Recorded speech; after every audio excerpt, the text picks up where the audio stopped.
আমার নাম রমেশ। একজন মহিলার শরীর নিয়ে খেলা করা আমার পক্ষে কঠিন কাজ ছিল না, কিন্তু ভাগ্যের কারণে আমি অনেক অন্যায় করেও অনেক সুবিধা পেয়েছি। আমার স্ত্রী খুব বুদ্ধিমতী ও সংস্কৃতিমনা ছিলেন এবং আমায় অনেক ভালোবাসতেন। তিনি ধনী পরিবারের হলেও আমি মধ্যবিত্ত পরিবারের সদস্য। আমি দেখতে বেশ স্মার্ট ছিলাম এবং ৩-৫ বছর বয়সে আমাকে আরও কম বয়সী দেখাত। নিজেকে অনেক সম্মান দিয়েছিলাম এবং ফিট থাকতাম। আমি একটি প্রাইভেট স্কুলের প্রিন্সিপাল ছিলাম, যেখানে ছেলেমেয়ে উভয়ের জন্য পড়াশোনার ব্যবস্থা ছিল। স্কুলটি হাই স্কুল পর্যন্ত পড়াত এবং আমাদের শহরের মেয়েরা অনেক দূরদূরান্ত থেকে আমাদের স্কুলে পড়তে আসত। কারণ এটি আগে আমার শ্বশুর বাড়ির ছিল এবং বেশ পুরনো ছিল। আমি ১৫ বছর বয়স থেকেই খুব রঙিন প্রকৃতির ছিলাম এবং ২-০ বছর বয়সে আমার বিয়ে হয়। সেই সময়েও আমি স্কুলের শিক্ষকদের সহ্য করতে পারিনি। একদিন এক সুন্দরী মহিলা এসে বললেন, স্যার, আমি গরিব। আমার ছেলেকে আপনার স্কুলে ভর্তি করে দিন। রমেশ বুদ্ধিমান মানুষ ছিলেন এবং তিনি একদিন এক মহিলার সঙ্গে দেখা করেন যিনি তার ছেলেকে শিক্ষিত করতে চেয়েছিলেন। মহিলাটি অনেক প্রত্যাশা নিয়ে তার কাছে এসেছিল। রমেশ তাকে প্রতিশ্রুতি দিলেন যে তার ছেলে বিনামূল্যে পড়াশোনা করতে পারবে, তবে বিনিময়ে তাকে রমেশের সঙ্গে এক রাত কাটাতে হবে। বাধ্য হয়ে মহিলাটি রাজি হয়েছিল। রমেশ সেদিন বাসায় গিয়ে অবাক হয়ে দেখেন যে তার স্ত্রী তাকে প্রতারণা করছে। তার স্ত্রীর সঙ্গে একটি ছেলেকে দেখে তিনি হতবাক হন। এরপর রমেশকে একটি মেয়ে তার অফিসে দেখা করতে চেয়েছিল। তিনি ইচ্ছাকৃতভাবে তাকে অপেক্ষা করিয়ে রেখেছিলেন যাতে সে ক্লান্ত হয়ে চলে যায়। কিন্তু মেয়েটি অপেক্ষা করতে থাকে। শেষে অফিসের দরজায় মেয়েটি এবং আয়া তর্ক শুরু করে এবং রমেশ তা উপভোগ করেন। কিছুক্ষণ পর আমি আমার পরিবারের অন্য সদস্যদের আওয়াজ শুনতে পেলাম, তখন হঠাৎ মেয়েটিকে থামাতে হল। স্নেহা মেয়েটি ঝাঁপিয়ে উঠে অফিসের দরজা খুলতেই আমি রেগে গিয়েছিলাম। আয়া আমাকে বাইরে দেখে স্নেহাকে নিয়ে চলে এলো এবং কান্নায় ভেঙে পড়ল। বলল, স্যার, একবার আমার কথা শুনুন। আমি স্নেহাকে নিয়ে অফিসে ঢুকে দরজা বন্ধ করলাম। স্নেহা আরও বেশি কান্না করছিল এবং তার চোখ, নাক, গাল লাল হয়ে গিয়েছিল। আমি তার হাত ধরে কাছে টেনে নিলাম। বন্ধুরা, আমার গল্পগুলো তোমরা শুনো কিন্তু সাবস্ক্রাইব করো না। দয়া করে গল্পগুলো ভালো লাগলে চ্যানেলটি সাবস্ক্রাইব করো। আর তোমরা যারা হিন্দি ভয়েস এ গল্প শুনতে চাইছ, তাদের জন্য এই ভিডিও ডিসক্রিপশন এ চ্যানেল এর লিঙ্ক দেয়া আছে, দেখে আসতে পারো। সে আমাকে জড়িয়ে ধরে জোরে কাঁদতে লাগল। আমি নার্ভাস হয়ে পড়লাম, কারণ মেয়েদের কান্না একদমই সহ্য করতে পারতাম না। স্নেহার কান্না দেখে বিভ্রান্ত বোধ করছিলাম, তাই রাগান্বিত হয়ে বললাম, এই অহেতুক কান্না বন্ধ করো। তুমি কি আমার খ্যাতি নষ্ট করতে চাও? অশ্রুজল চোখে স্নেহা আমার দিকে তাকিয়ে বলল, তুমি আমার কান্নাকে অপ্রয়োজনীয় ভাবছ। তুমি শুধু তোমার সম্মান নিয়ে চিন্তিত। কিন্তু আমার সম্মান নিয়ে? তুমি আমাকে উপেক্ষা করছ, আমার মেসেজ আর কলের কোনো উত্তর দাওনি। গতকাল থেকে আমি তোমার সঙ্গে যোগাযোগ করার চেষ্টা করছি, কিন্তু তুমি কোনো সাড়া দাওনি। তুমি কি জানো, আমার বাবা মা যদি জানতে পারেন তাহলে কি হবে? তারা আমাকে বিয়ে করিয়ে দেবে। তুমি শুধু তোমার সম্মান নিয়ে চিন্তা করছ। কিন্তু আমার সম্মানের কোনো গুরুত্ব নেই? তোমার সম্মানের কথা ভেবে তুমি আমার কলের উত্তর দিতে পারতে। তোমার চিন্তা ছিল না যখন তুমি আমার সঙ্গে অন্যায় করেছিলে। এখন শুধু তোমার সুনাম নিয়ে চিন্তা করছ। আমি রেগে গিয়ে বললাম, তুমিও তো নিষ্পাপ নও। আমি যদি তোমাকে ব্যবহার করি, তুমিও কিছু পেয়েছ। তোমার কথা কেন আমার ভাবা উচিত? তুমি যা চেয়েছিলে তা হয়েছে, স্নেহা বলল। আমার স্কুল ফি নিয়ে বাবা মা খুবই চিন্তিত ছিলেন। তাদের পক্ষে ফি দেওয়া কঠিন ছিল, তাই আমি স্কুল ছাড়তে চাইনি। তুমি বলেছিলে আমাকে খুশি করলে সব ফি মওকুফ করবে এবং তাতে আমি রাজি ছিলাম। এখন তুমি বলছ সব দোষ আমার? তখন তুমি আমার প্রশংসা করেছিলে, বলেছিলে আমার মতো মেধাবী মেয়ে তোমার স্কুলে দরকার। তুমি বলেছিলে আমি যদি স্কুল ছেড়ে যাই তাহলে তোমার জন্য ক্ষতি হবে। তুমি আমাকে বিশেষ মর্যাদা দিয়েছিলে, আর আমি তোমার বিশ্বাসে মুগ্ধ হয়ে সব করেছি। তুমি বলেছিলে আমার পরিবারের সঙ্গেও কথা বলবে, তাদের রাজি করাবে, এমনকি তোমার ভালোবাসার কারণে তাদের ইচ্ছার বিরুদ্ধে বিয়েও করবে। আমি তোমাকে বিশ্বাস করেছিলাম। এখন তুমি বলছ সব দোষ আমার? তুমি কি বুঝতে পারছ আমি কত বড় সমস্যায় পড়েছি? আমি জানি আপনি আমাকে বিশ্বাস করেন না, তাই প্রমাণ আনতে হয়েছে। স্নেহা একটি রিপোর্ট সামনে ধরে দেখাল, যেখানে প্রমাণ ছিল সে গর্ভবতী। সে আবার কাঁদতে শুরু করল। স্কুলের প্রিন্সিপালের বাচ্চা, আপনি আমাকে এত বড় কষ্টে ফেলেছেন। হতভম্ব হয়ে আমি বললাম, আমি কেন থাকব? তুমি তো অনেক ছেলের সাথে ফ্লার্ট করেছ। স্নেহা অবাক হয়ে অনেকক্ষণ আমার দিকে তাকিয়ে রইল। তারপর কাঁদতে কাঁদতে বলল, এই শিশুটি তোমারই। তুমি আমাকে প্রেমের জালে ফাঁসিয়েছিলে। আমি তো একজন কুমারী ছিলাম। আমি কখনো অন্য কারো সাথে সম্পর্ক করিনি। তুমি আমার কুমারিত্ব নিয়েছ, আর এখন মিথ্যা অভিযোগ করছ। তোমার ফি দিতে না পারার কারণেই বাধ্য হয়েছিলাম।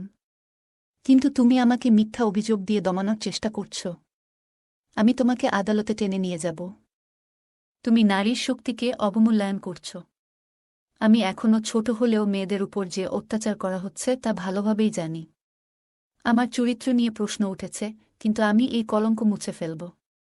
সন্তানের জন্মের পর ডিএনএ টেস্ট করাব, তারপর আদালত ঠিক করবে কে তার বাবা। আমি অপমানিত হব, তবুও তোমার সম্মান নষ্ট করব।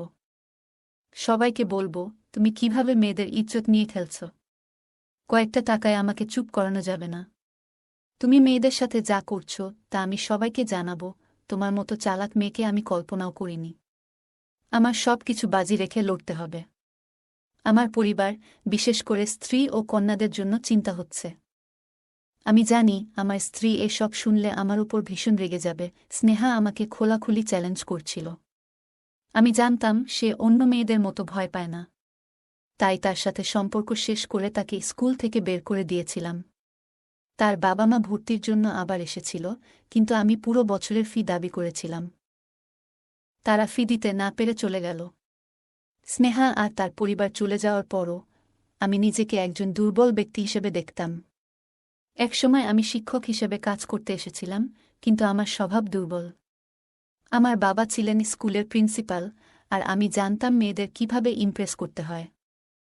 আমার স্ত্রীকে প্রভাবিত করতে সফল হয়েছিলাম, তাই বন্ধুমহলে মেয়েদের সংখ্যাই বেশি ছিল, যদিও কারো সাথেই বিয়ে করিনি। স্কুলে ভাবনাকে বিয়ে করার সিদ্ধান্ত নিয়েছিলাম, কারণ সে প্রিন্সিপালের একমাত্র মেয়ে এবং তার বাবার মৃত্যুর পর স্কুলের মালিক হবে। সে কুমারী ছিল, আর তার বাবা তার জন্য ভালো ছেলে খুঁজছিলেন। প্রিন্সিপাল চলে যাওয়ার পর ভাবনা প্রিন্সিপাল হল এবং আমাকে বিয়ে করতে চাইল। আমি দ্রুতই তার প্রেমের ফাঁদে ফেলে বিয়ে করি এবং ধীরে ধীরে স্কুলের মালিকানা দখল করি। সে পুরোপুরি স্কুল থেকে বিচ্ছিন্ন ছিল না, মাঝে মাঝে ভিজিট করত, তাই আমি চেষ্টা করেছি যাতে সে আমার স্কুলের শিক্ষিকাদের ব্যাপারে কিছু না জানে। প্রতিদিন প্রেমের খেলা চলছিল। তারপর ধীরে ধীরে আমি অল্পবয়সী মেয়েদের প্রেমে পড়তে লাগলাম। শিক্ষকদের চরিত্র ঢিলেঢালা মনে করতাম, ইচ্ছেমতো সবকিছু করতে পারতাম। অফিসের পাশাপাশি আমার ব্যভিচারের জন্য একটি ঘর ছিল, যেখানে আমি আরাম করতাম। আমি যখনই শুতে যেতাম, পাশে কোনো না কোনো শিক্ষক বা ছাত্র উপস্থিত থাকত। কেউ কেউ আমার অশ্লীলতায় যোগ দিত, কিছু শিক্ষককে কথার জালে ফাঁসাতাম। কিছু নিষ্পাপ মেয়ে বাধ্য হয়ে আমার ঘরের সৌন্দর্য বাড়াত, কিছু প্রতারিত হতো, ভেবে যে আমি বিয়ে করব। প্রতিশ্রুতির কারণে তারা আমার ইচ্ছানুযায়ী সবকিছু করত, যা হয়তো কখনো ভাবেনি। একজন মেয়েটি স্নেহা প্রথমে আমাকে চ্যালেঞ্জ মনে করত। 6 বছর বয়সী, খুব সুন্দর, জানি না কেন সে আমার কাছে আকৃষ্ট ছিল। তার সিরিয়াস ছিল। মাঝে মাঝে স্কুল ছুটির পরে কিছু মেয়ের অতিরিক্ত ক্লাস হতো। স্নেহা স্কুলের শিক্ষকদের প্রিয় ছিল কারণ সে খুব মেধাবী ছিল। আমি তাকে স্মার্ট মনে করতাম। একদিন সে ফি মওকুফের জন্য আমার কাছে এলে আমি তাকে আমার চিন্তায় নিয়ে যাই। পরের বার তার প্রশংসা করে তাকে আমার প্রেমে ফেলি। আমি তাকে মিথ্যা প্রতিশ্রুতি দিয়ে বলেছিলাম যে আমি তাকে পছন্দ করি, তারপর ছোট ছোট কাজের জন্য বলতাম। স্নেহা আমাকে অফিসে ডাকত। আমি তার বিশ্বাস অর্জনের জন্য ক্লাস টিচারকে বলেছিলাম তার মার্কস অনেক বেড়েছে। সে বারবার আমার অফিসে আসত এবং মনিটর হওয়ার কারণে আমাদের ওপর কারো সন্দেহ হতো না। আমি তাকে সাবলীল কথাবার্তায় মুগ্ধ করতাম, যাতে সে কাউকে কিছু না বলে। সে এতটাই বিষণ্ণ ছিল যে চাইলেও আমার কথা বলতে পারত না। কিছুদিন পর সে আমার হৃদয় ছেড়ে চলে যায়, যদিও এর আগে আমার সাথে এমন হয়নি। মেয়েরা ইচ্ছায় বা অনিচ্ছায় এলে আমি এত সহজে আমার হৃদয় থেকে বের হব না। রমেশ প্রায়ই মেয়েদের তার রুমে ডেকে এনে তাদের সাথে তার লালসা মেটাত এবং মুখ বন্ধ রাখার জন্য টাকা দিত। এতে মেয়েরা খুশি মনে আসত। কিন্তু স্নেহা ছিল আলাদা। সে স্পষ্ট করে বলেছিল যে আমাকে বিয়ে করবে। যদিও আমি বিয়ের চিন্তা থেকে পালাতাম, আমার স্ত্রী ভাবনা ছিল সোনার পাখি, যিনি আমাকে স্কুলের অধ্যক্ষ বানিয়েছিলেন। ভাবনাকে ডিভোর্স দিলে আমি স্বাধীন জীবনযাপন করতে পারতাম, কিন্তু আমার যমজ কন্যার জন্মের পর আমি তাকে মেয়েদের দেখাশোনার জন্য রেখে দিয়েছিলাম এবং স্কুলের সব ব্যবস্থাপনা দেখতাম। যমজ সন্তানদের লালন পালন তার জন্য কঠিন ছিল এবং স্কুলেও মনোযোগ দিলে সমস্যা হতো। কিন্তু স্নেহার ব্যাপারটা আমার জন্য সমস্যা হয়ে দাঁড়িয়েছিল। আমার বুদ্ধিমত্তা দিয়ে আমি সব সমস্যার সমাধান করতাম, তাই স্নেহার ব্যাপারটাও সমাধান করতে চেয়েছিলাম। আমি স্নেহাকে বললাম, স্নেহা, আমি তোমাকে বিয়ে করতে পারছি না। তুমি আমাকে, স্কুলকে এবং টাকাকে অপমান করে কিছুই পাবে না। সবকিছু আমার স্ত্রীর নামে আছে। আমরা গোপনে কোর্ট ম্যারেজ করতে পারি, না হলে তুমি এমন একজনের সাথে থাকতে চাও যার পকেটে 1 টাকাও নেই। স্নেহা আমার সামনে সোফায় বসল। আমি বললাম, আমি স্কুলের প্রিন্সিপাল। কিন্তু বাস্তবে কিছুই না, শুধু ধনী মানুষ। আমার স্ত্রী প্রিন্সিপাল হতে বলেছে। তুমি যদি প্রিন্সিপাল হও তাহলে আমার এখানে বসার দরকার নেই। তুমি তোমার বাবা মাকে বিয়ের জন্য বলো। তোমার বাবা মা গরিব হলেও তারা তোমাকে সুযোগ দেবে। তুমি পড়াতে পারবে, আরও পড়াশোনা করতে পারবে, যদিও তোমার বাবা মা গ্রামের মানুষ। তোমার বাবা মা তোমাকে তাড়াতাড়ি বিয়ে দিতে চাইলে তাদের ইচ্ছা অনুযায়ী বিয়ে করো। বিয়ের পর সুখী হবে এবং এই সমস্যা থেকে মুক্তি পাবে। আমি তোমাকে একজন ভালো গাইনোকোলজিস্টের কাছে নিয়ে যাব, তুমি গর্ভপাত করাতে পারো। সে কিছুক্ষণ চুপ করে রইল, তারপর বলল, আমি স্বাধীন হতে চাই। গ্রামের রিলেশন এসেছে, ওখানে বিয়ে করব। এটা আমার জন্য ভালো হবে। আমি প্র্যাকটিক্যাল হয়ে ভাবলাম, আমার হাতে স্কুল থেকে কোনো আয় নেই, তাকে সুন্দর জীবন দিতে পারব না।